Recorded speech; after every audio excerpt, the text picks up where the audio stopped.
Hi, everybody, this is Bill McCann from Dancing Dots. Is anyone else on the call yet?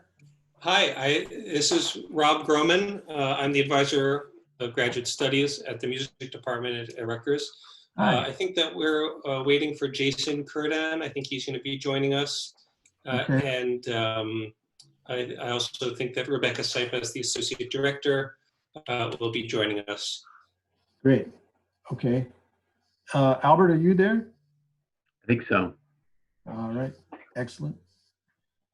All right. We'll wait for the others and get going.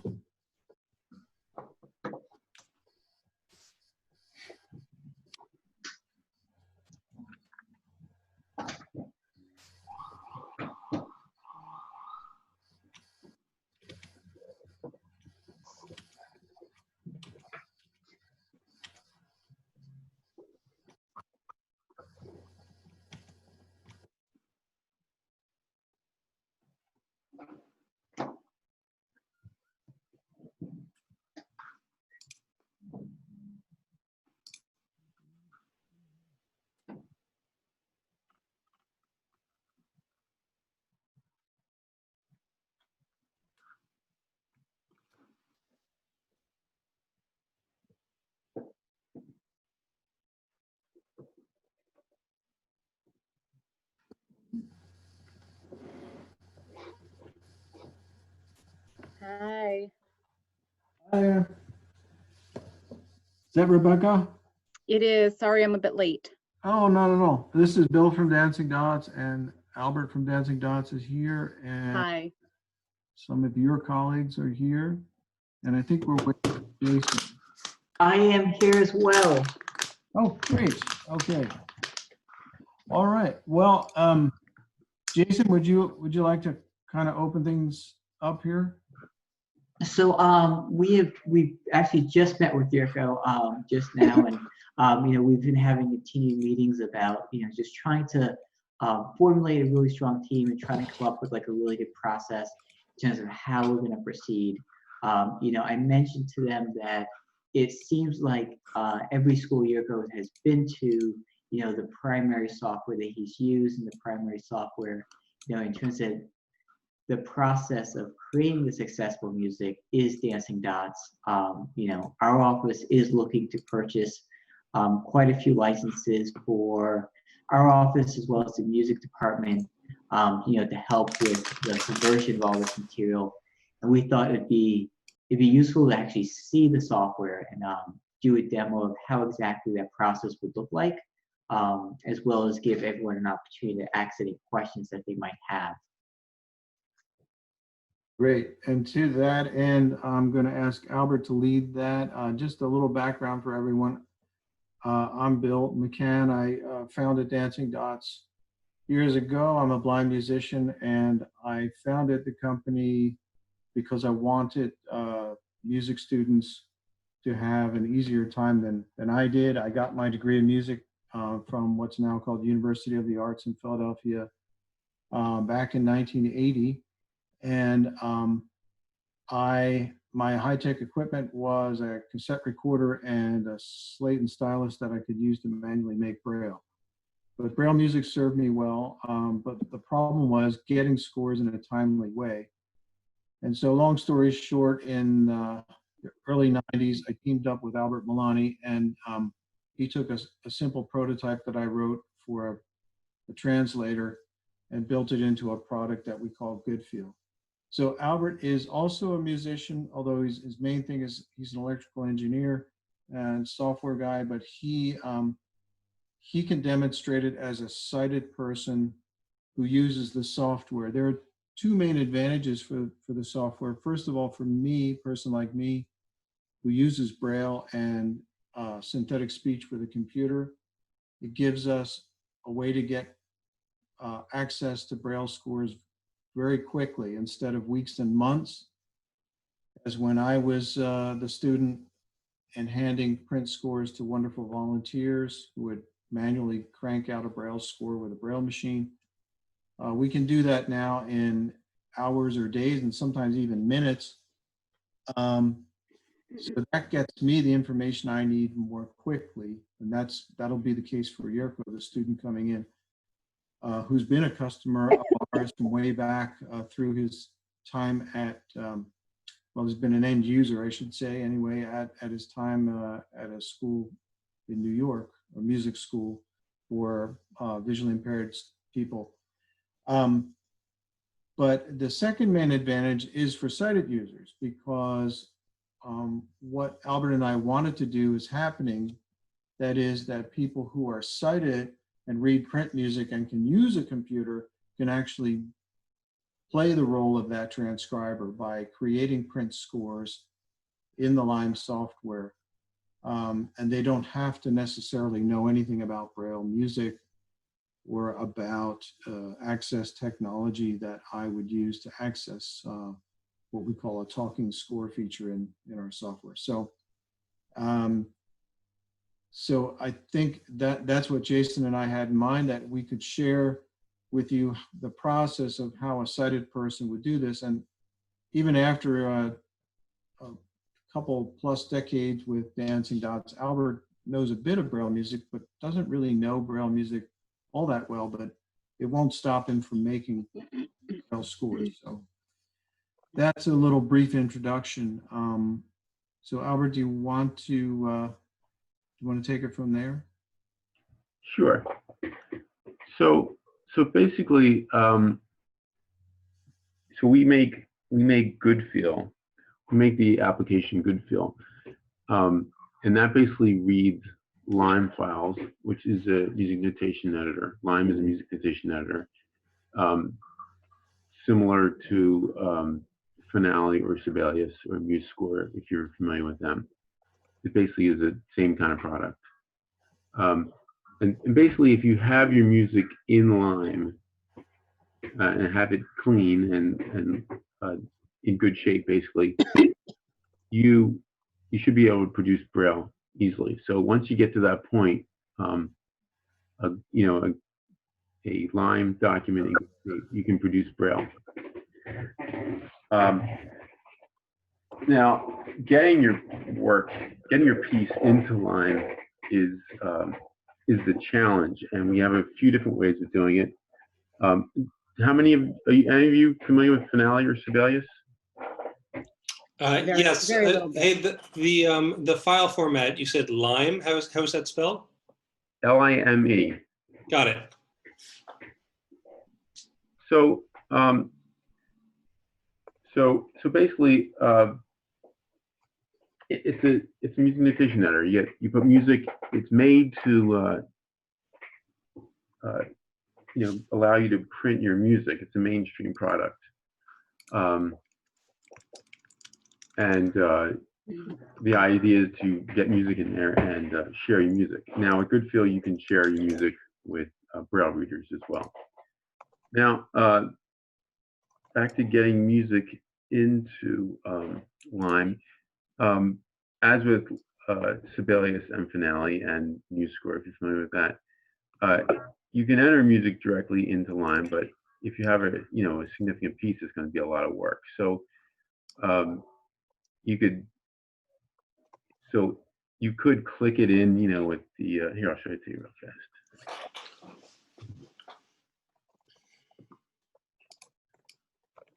So my screen says Dancing Dots. Oh, there it is.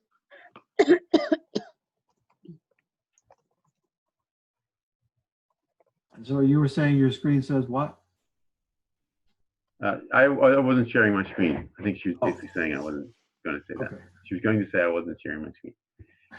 So anyway, my piano window.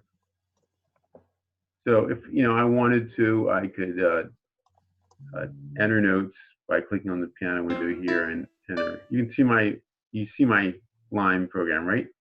Yes. Okay, good. Make sure I wasn't forgetting something. Okay, so I can enter notes by clicking here. And if you have a MIDI keyboard connected to your computer, you can also play them in but I think today we want to focus on scanning and importing music XML documents. So, Albert, while you're yeah. in line, could you just put in a few more notes, and then just show the process of launching GOODFEEL? The idea is that once it's in Lime, as Albert said, it's a pretty simple step. Once you're happy with the content, to click on the file menu in Lime and launch our GOODFEEL software. The softwares are separate, but they are closely integrated. All right, so I guess I'll enter a few more notes. There, it's a masterpiece. And since we're gonna braille it, I'm just gonna delete these extra measures that I don't need. Yeah, and I'll put a double bar line at the end. Maybe give it a title. Oops. Bar line incorrect. And put it in there correctly. Give it a title. Oops. There you go, masterpiece. Give it a tempo marking. There, it's perfect. Allegro quarter equals 120. There. So now I can. So at this point, I can braille the piece. I basically have my music in there. I have a title. Oh, let's name the part. I want to name the parts. I'm going to say it's for a flute. That's usually a good idea to name your part to indicate what instrument it's for. One quick question. I'm noticing that it's at the top of the Zoom thing, it's saying that it's recording. Is this something, are any of you recording it so that way we could share this demonstration with faculty members going forward? Yes, I am recording it. So we will be able to share that. Perfect. Right. So at this point, I named it, and now at this point, it's a complete piece, complete masterpiece, and I can launch GOODFEEL, and we can braille it. Oops, GOODFEEL over here, and I click on the braille editor, and you can see the braille right here. So I can't, as Bill said, I don't really read braille much at all. So I actually added this print font button. So I can actually kind of have some idea what's happening here. So you can switch back and forth and see, it says masterpiece here, flute, Allegro, and this equals that's 120 right there. And then I know that's 4/4 time. And then I'm kind of lost, I know that's 2 measures rest and this is a double bar line. So I kind of know some. So basically, as I said before, if you have your piece done in Lime, you can easily make braille. And the challenge is to get it into Lime. Right. Question, so when you just created that in Lime, like let's say you had a scanned piece, is there anything that you would have to do to clean up that scanned piece? Yeah, I'm going to do that next. Okay. I'm going to show that next. I just wanted to show you this point of, one way of getting your music into the computer. But you would go crazy clicking around everywhere, getting a real piece in here. And Albert, I'd just like to mention, though, that because you can write things in Lime, and because we've made it accessible to blind users, you can use Lime to do things like complete your music theory homework or write your own compositions and arrangements, which I've been able to do, and many of our advanced users do. They will do their homework, click on print, give their teacher a hard copy, or print a PDF and email it to their instructor. And again, the nice thing is that the instructor need not even know, they see what they like to see, which is staff notation.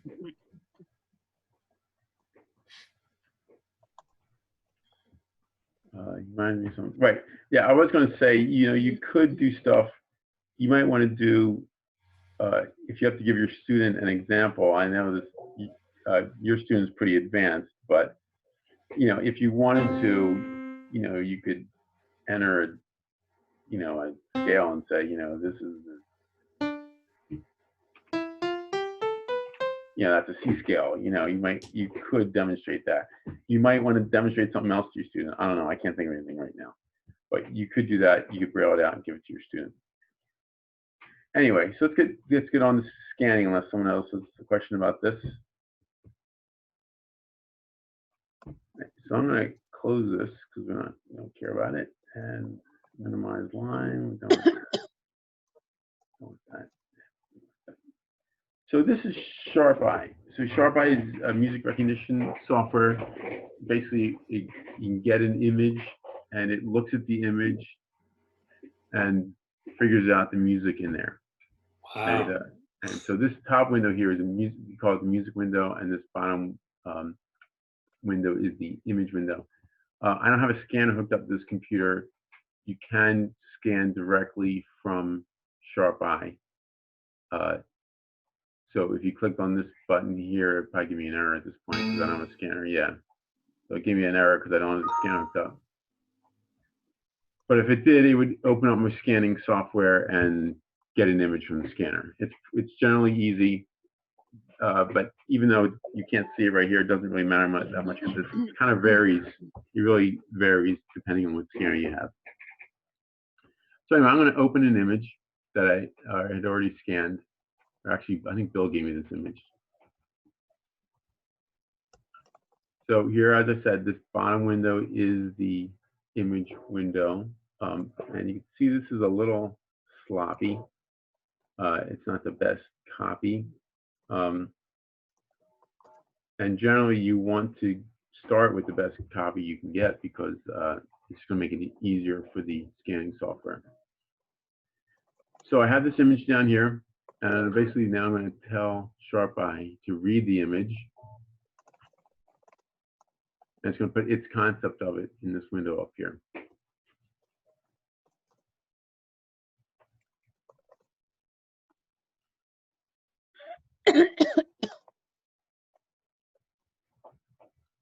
Oh my goodness, that's incredible. Yeah, this piece is, I'm actually surprised how well this scans. I would expect a few more errors, but this is it's still a good I am so impressed by this. I think because it's all straight. Sometimes when you get a sloppy piece of music, you know, the staves get bent around, and this one just didn't get bent up. That's really amazing. So that, Yeah. I mean, obviously all of these things need to be checked by human eyes, I guess, but for the most part, it looks like a lot of the conversion into a usable music notation file, a printed notation file, it can be done by the software. Yeah. Amazing. Definitely. Amazing.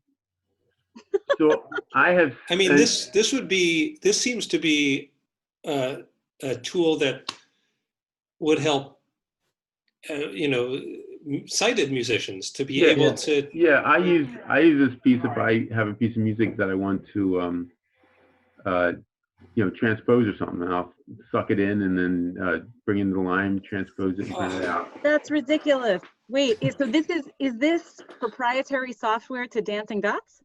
No, SharpEye's mainstream music software. SharpEye's, I mainstream see. software. Okay. Yeah, we distribute it by special arrangement. It's, in fact, SharpEye, the original author, was bought out by a company that makes a competing scanning product, but we made arrangements to continue to distribute it to our users because we like it. It's simple. But one word on scanning for a blind user is that inevitably it will make errors, and to fix them, you really must be able to see the original. And of course, if I could see the original, I wouldn't have to scan anything. So I absolutely agree. I mean, I see, for example, it didn't understand the arpeggiation signs. So those things like that need to be added, and there might be other errors for sure. So if we have, for example, we have composition students who are very adept at using Sibelius and Finale, and who the university may be able to hire to do this kind of proofing work on Yurko's behalf. would they have access to the Sharp Eyes software to be able to just go in and make these little tweaks? Yeah, yeah. If you when you order GOODFEEL, it's kind of a suite of software, and it's everything you've seen: GOODFEEL, Lime, and Sharp Eye. Okay. And I'm sorry, one question. Once it's been read by Sharp Eye, let's say, because I know that some composers are hardcore Sibelius users and some are hardcore Finale users because they have their keyboard shortcuts that they learn. Can you take it from Sharp Eye, put it into Finale to do the editing and checking, and then put it back into Lime for conversion to Braille? Yes, you could work that way if you wanted to. The company that bought them out actually was the company that makes the scanning application that's kind of optimized for Sibelius. It's called PhotoScore. So your students may even like to use that instead of Sharp Eye. I don't know. But yes, to answer your question, you could, as you'll see what Albert will, when he's finished cleaning up this, any errors that came up, you can export it to Music XML, and you could either pull that directly into Lime and do a couple final steps in Lime, like add a title and maybe clean up some of the text for title and composer. Or you could pull it into Sibelius or Finale, do all that work there, re-export it to XML and pull it back into Lime for transcription to Braille. One other question about this. I'm, looking at Haydn Sonata. It's reading the image, and it's converting it into digital music notation. I'm curious what would happen if, I'm thinking of late Beethoven or something, where he puts more notes in the measure than can actually fit. Will the software, will it recognize, will it depict the what's actually written in the score, or will it change time signatures, or how would it handle when it gets conflicting information like that? It's going to be flagged as an error. What does he do? He puts extra notes? What do you mean? What are you supposed to do? Yeah, well, he'll sort of stop writing bar lines, or he'll change tempo and meter in the middle of a measure, or sometimes I'm thinking Rebecca of Opus 110. Yep. There are just places that just the musical expression kind of just expands to accommodate extra notes. And I could imagine that if I was typing it directly into Finale, what I would probably do is I would probably write septuplets, but then just erase the number 7 or something like that. So that way, if there's only space for 6 notes, but Beethoven wrote 7, but didn't actually make it into a tuple, I would probably just write it that way. So I'm just curious to see how the software adapts to things that maybe don't quite follow all of the rules as they're taught to. So is it supposed to be played as a septuplet? It's played freely. Or he doesn't necessarily always specify. Sometimes it's like a fantasy kind of, free expression or free meter, and sometimes he just doesn't specify how the performer needs to squish the notes together. I think we could probably do what you mentioned, where we would just try to make it a septuplet, and then I think you can hide things in Lime the same way, but the Braille would definitely have to show the septuplet with a 7, I would think. But then the player would have the option to play it freely, or you could even mark it freely, or I don't know. Yeah. This is mostly, at this point, I'm just asking out of my own curiosity, Yeah. but because I find this really fascinating. But you would have to accommodate it somehow. And, you know, SharpEye wants things to fit neatly in measures. Lime does too, and I think it's expected in Braille too.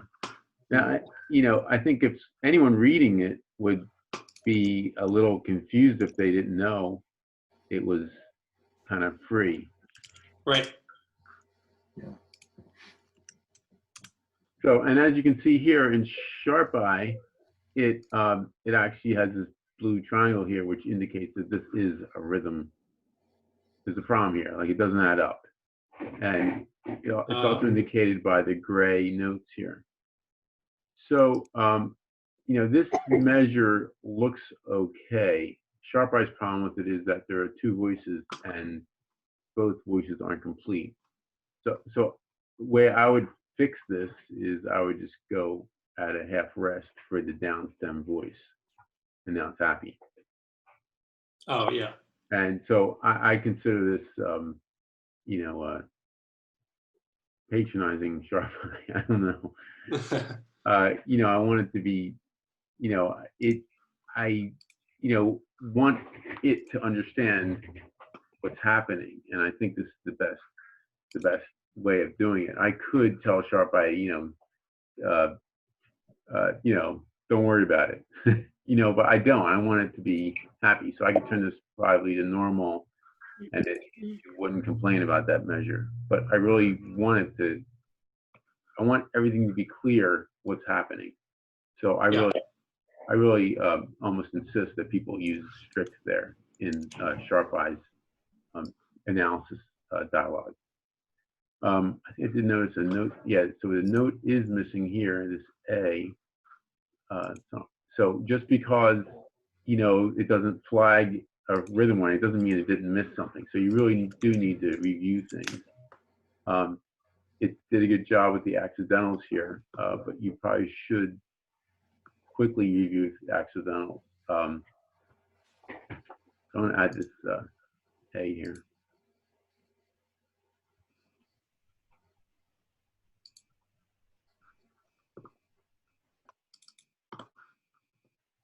All right, so I'm going to move on to the next system here.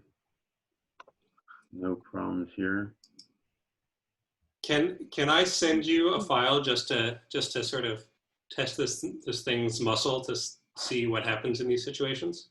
Sure. You mean an image file? Yeah, I just made an image file. Is it a TIFF, black and white TIFF, or grayscale TIFF? It's in grayscale, yeah. That should be good. Yeah. So in here it said NF for MF. I'm not sure what it was thinking there. It's pretty close, but I'll just go fix that.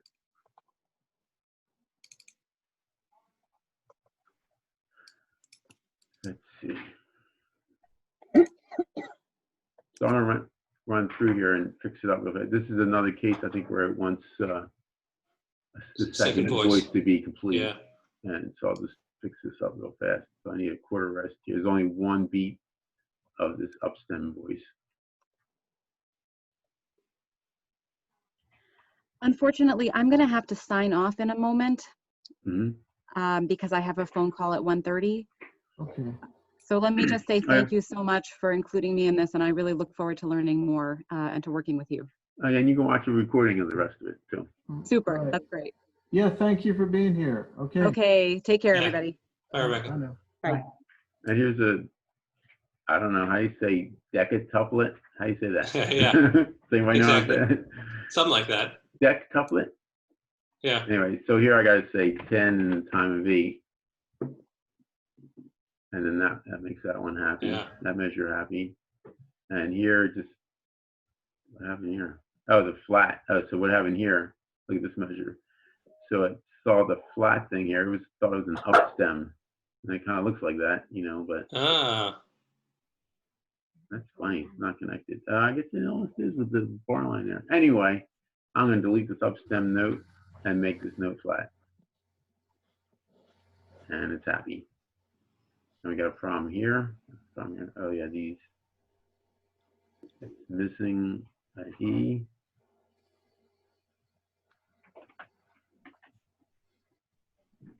bar these together. These two is supposed to be 30 seconds. So, you know, it definitely takes some work, but this will save whole incredibly, this saves 95% of the work. Yeah. So it's very impressive. So I just sent so I sent a file through the chat. Okay.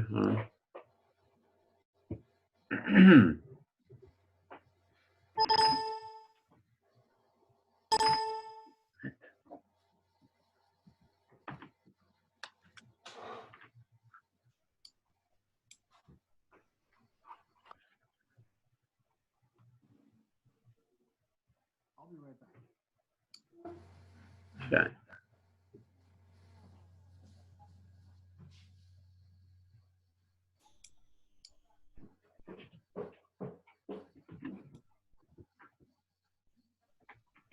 Can you send me a ping? I mean a TIFF file? I sent you PNG. Yeah, can you send me a TIFF? Sharp, I only read TIFFs or BMPs. Yep, let me do that.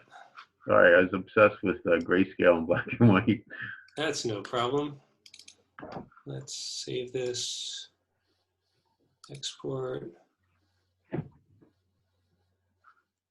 as TIFF.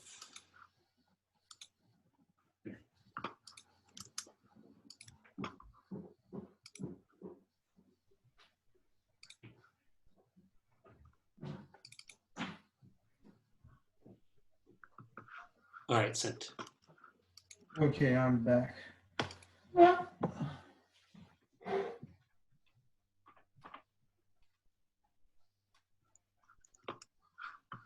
You made a screenshot. Yeah, I took a screenshot from a score. Is that okay? From a what? From a PDF score. I just took a screenshot from it. All right. Probably not going to work, but let's give it a shot. So the problem with that is that the resolution is going to be too low. And it's not. It's another problem too. And it's not what? I said, and there's another problem too. Oh. Are you sure it's grayscale? It's 32 bits, which seems way more than grayscale. How about black and white? Let me export. But before you do anything else, though, yeah, make sure this document fills your whole screen, and maybe bump up the magnification if you can. That'll give us better resolution. Here, actually, maybe it would be helpful for me to see if I send you the PDF, how you would take it from that point.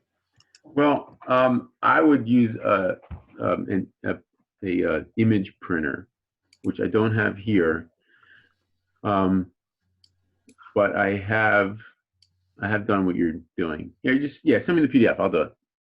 The image printer, is that just a software you've downloaded in your computer? Yeah. So here's a link to the file, and I was trying to print page 300.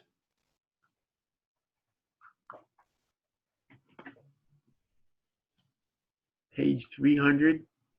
Yes, oh, please. Okay, I see. That was scary. Okay, it's not. It's 291 to 300.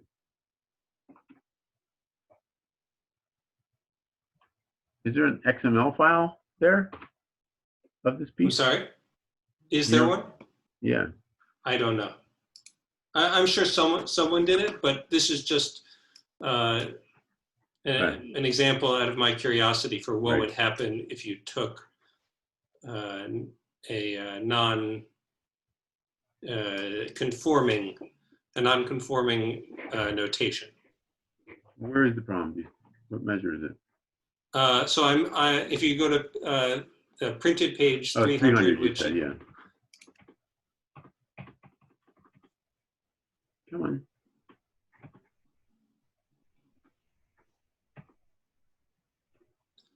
So we're one page up, a little too far. So we're ostensibly in common time, but then he writes recitativo, which means freely.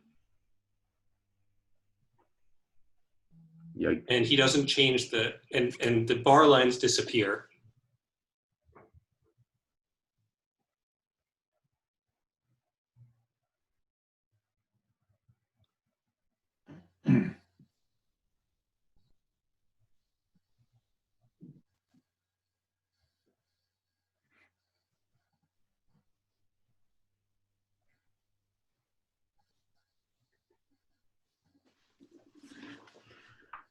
Well, let's just see what happens.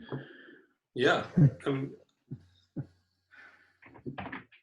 I remember that Lime can accommodate unmeasured music like cadenzas. Is it kind of like a cadenza, or is it more like you're playing in time? It's like a turbo cadenza. Yeah, it's a cadenza.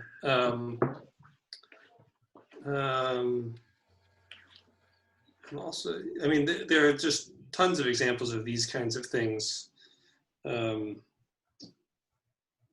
Opus 109, there's a place where he just forgets how many beats there are in a measure, and then in the middle of the measure, changes time to 2/4. That kind of crazy stuff, where it's just, you know, he's just sort of abandoned without marking that he's abandoned the sense of time. He puts a fermata over part of it and just sort of proceeds as if, you know, that it's so free that you don't have to play in time. So I guess I'm just curious to see what's going to happen when you put this into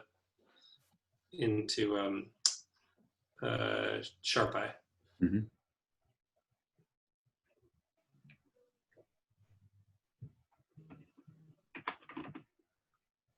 It'd be interesting if there were an XML file to see what the XML exporter what kind of decisions it would make. But I think from what I know of XML, it would probably just say, well, okay, I know we're in 4/4, but this measure has, 5.5 beats. So be it. Yeah. I don't know. I think we're gonna have other problems just because we're taking it from a PDF.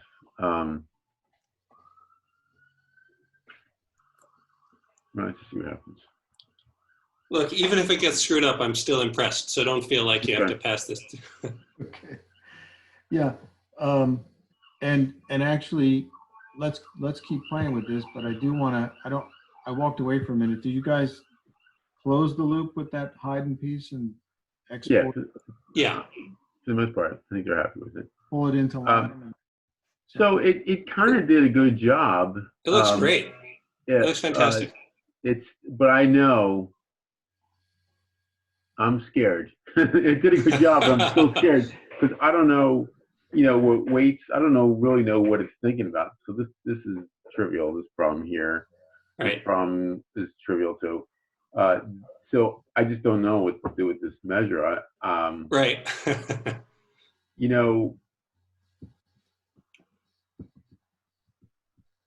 Maybe we should just there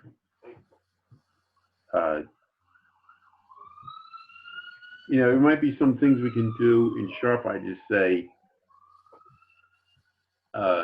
like maybe here we should do this. And actually, I tell people a lot of times, go with strict, and then after you're sure you did everything you could possibly do, you can bump it down to normal, and then go for it. So it's still not happy. But to me, I mean, honestly, that looks. I think that looks great to me because it's a pretty accurate visual depiction of what's there, even if it doesn't sort of, even if the software is saying this doesn't make sense, it looks like the page looks. So I'm, pretty happy with that. Yes, it'd be nice to tell you that yes, everything's just fine. However, we really still have to get from SharpEye here to Lime, and we have to make sure Lime doesn't have a nervous breakdown when you send this to it.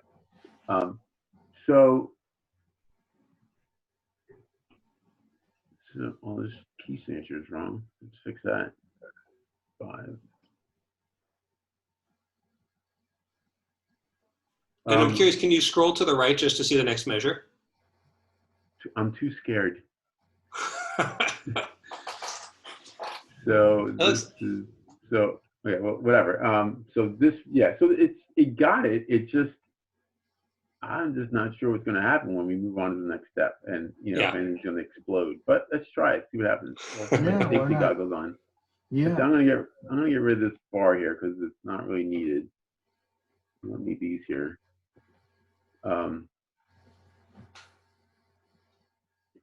Yeah, let's see what happens. I'm actually really surprised it did this good of a job with this low resolution on the screenshot. Because screenshot generally a low resolution thing. Anyway, let's see what happens. So I'm gonna go to Music XML, save as.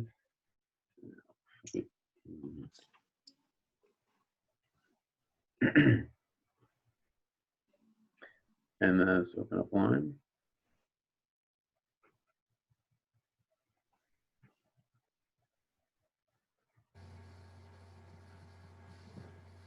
Yeah, so it sees the timing problems. Let's see what happens here. Yeah, so it's not happy. So it got this thing blew its mind. So let's see what happens here. 1, 2, 3, 4, 5. 1, 2, 3, 4, 5, 6. So this is, wait, this is, so basically this is, I guess, one line here. This is really one line. One beat. Yeah. I actually mean one voice. One voice goes from the left hand to the right hand. That's right. So, I don't know, I think I tried to.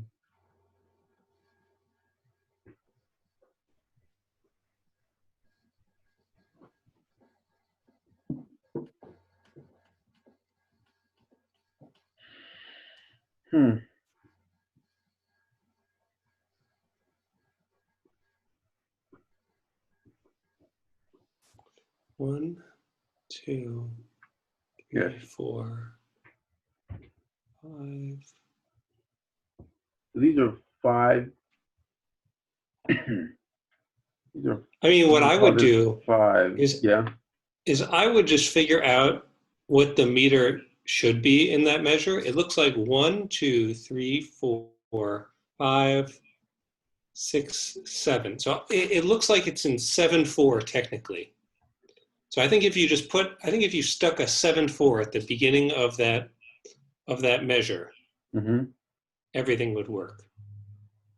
And so you're saying this. You're saying this is 1, right? Yep. Yes. Okay, and then this is 4 more. Two more notes. There you go. That's another 4, and then this is another 1. The whole flourish is 1. The quarter note is 2. Dotted quarter 16th is 3. 2/8 is 4. All these little notes is 5. Then the 2/16 plus 1 of the 8ths is 6, and then 2 more 8ths is 7. So I think if you put 7/4 at the beginning of that measure, see what happens. We'll see. It might just work.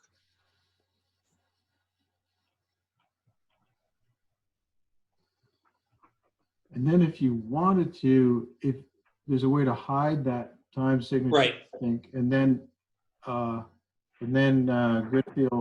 GOODFEEL wouldn't show 7/4. It would just show the notes, and the reader would have to realize, oh, actually, there are too many beats in this measure, which is what sighted people would have to do anyway. Right. Exactly. Yeah. 2, 3, 4, 5, 6. This is 6 in the time of 4. So would you say, even though this is free, would you say these are a little faster than these? Yes. Well, as it's written there. I mean, when I play this piece, it's completely free. But Yeah, as it's written, that's exactly how I would do it. All right. So we need a beat and a half up here.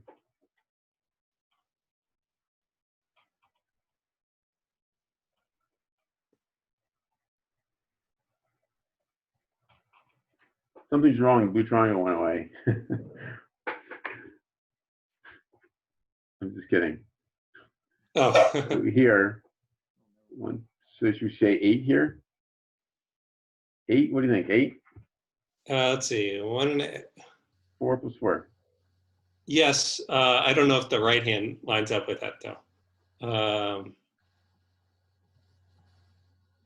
Let's see. 1, 2, 3, 4, 5, 6, 7, 8, 9, 10, 11, 12, 13, 14. Yeah, this is messing things up here. Well, let's see if it fixes the second measure. Okay. 8-4, you think? I think we should go for it. Sure, why not?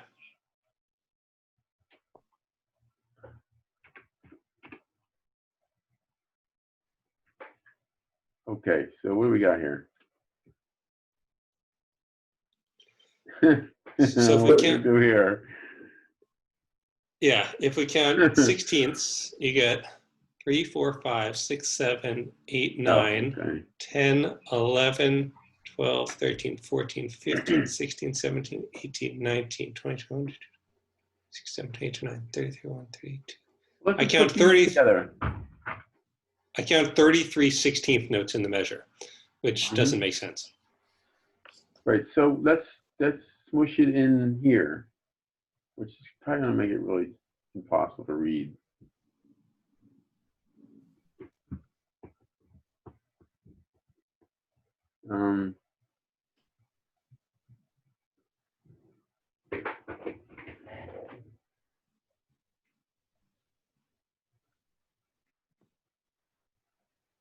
It is just really weird because it doesn't seem like it's going to add up anyway. So, Right.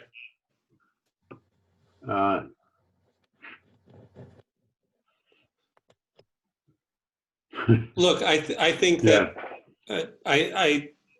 I think that I'm maybe asking this to do more than it's. Well, you know, we could figure it out and make everything a couplet that lines up. That's what we could do here. Okay? Right. But let's not worry about this measure. Let's see what happens if we did it with this. Yeah. This measure was easier to figure out. Yeah, you'd have to do like nested tuplets. Yeah, it's gonna. Well, we wouldn't even have to do that. We can just fake it and just say whatever. This here is 27 in the time of 32 or something. I don't know. Right. Yeah, something like that. So we can do the math and probably get this to be happy. But let's just see if we can see if this measures. Okay, so let's just. Yeah. That would prove the concept. Let me just save this. I'm going to save music XML and I'll call it. Let's just rename it. I mean, just write over it. And now we'll cross our fingers and go into Lime. Done with that.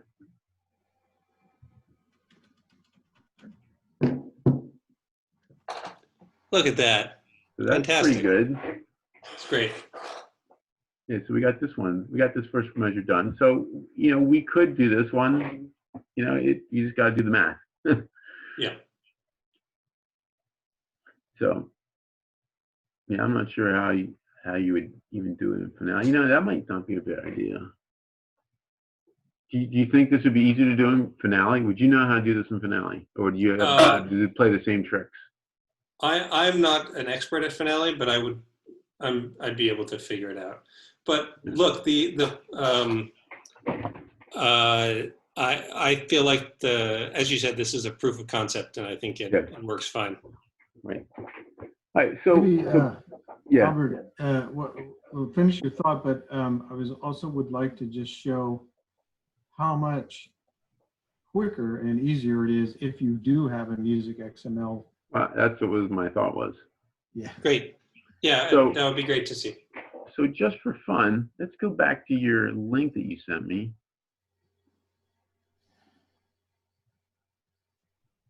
And by the way, I do actually also need to run it at 2 o'clock.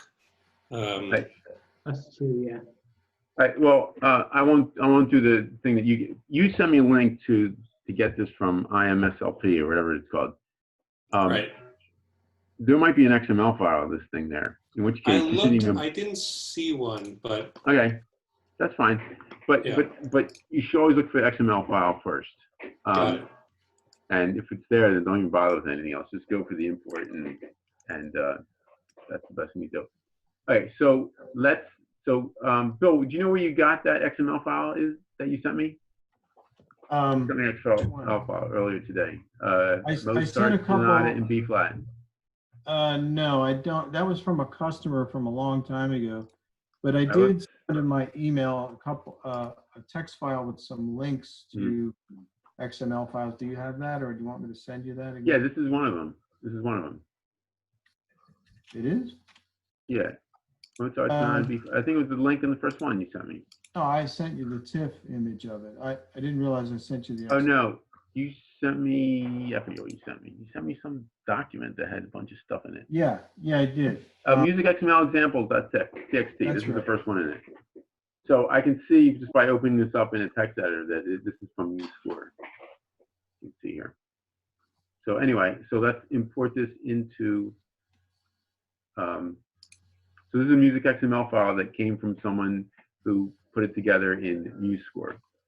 And so I'm just going to import this now into Lime, and here it is. It looks generally pretty good.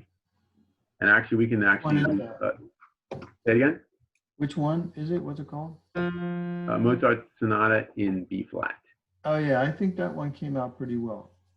And then, so rather than look through here and check it, we can actually ask GOODFEEL to do that. So GOODFEEL actually checks the file out and find any errors. So that's pretty good. So anyway, we loaded this XML file in, and we just told it to process it, and it's in the wrong window, and then we can look at the Braille. Great. There's the Braille. So that was, that's what you want. This is excellent. This is excellent. That's what I meant by, we've reduced it to just seconds or minutes now, because if the file is in good shape, we can transcribe it very quickly. The challenge is that, especially on MuseScore, because it's a volunteer community, sometimes people will upload things that they scanned and they didn't clean them up very well. And yeah, or they write based on how things sound, and they don't actually pay attention to things making visual sense. Exactly.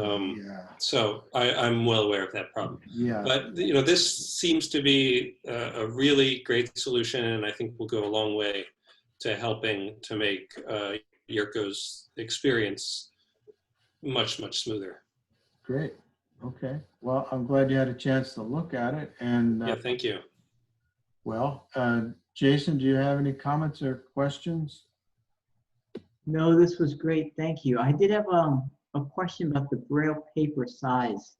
What size paper do you guys usually print the Braille music on? We prefer 11 by 11.5 because that accommodates a 40 cell line. You can do 8.5 by 11, but then you set to a 32 cell line, and then especially in piano music, you end up with a lot of divided measures. Okay. And with more complicated music. Yeah. Such as Yurko's. Exactly. He's going to be more complicated at this point. Yeah. Also, I just want to point out that you did ask about doing editing in Finale first, and I would say if a lot of editing needs to be done, it might not be a bad idea. But as in this piece here, you don't really need any editing to be done. So I would say first try to bring it right into Lime and evaluate that, and then if a lot of editing needs to be done, then maybe consider going to Finale or Sibelius where they're more used to it. Great. Well, thank you guys for taking the time to show this, and Jason, I understand that you'll be in touch with them to discuss licensing and all that stuff. Yes. Great. All right. Well, thank you so much. All right. Yeah, Thank you. thanks, guys. Okay. All right, take care. Okay, you too.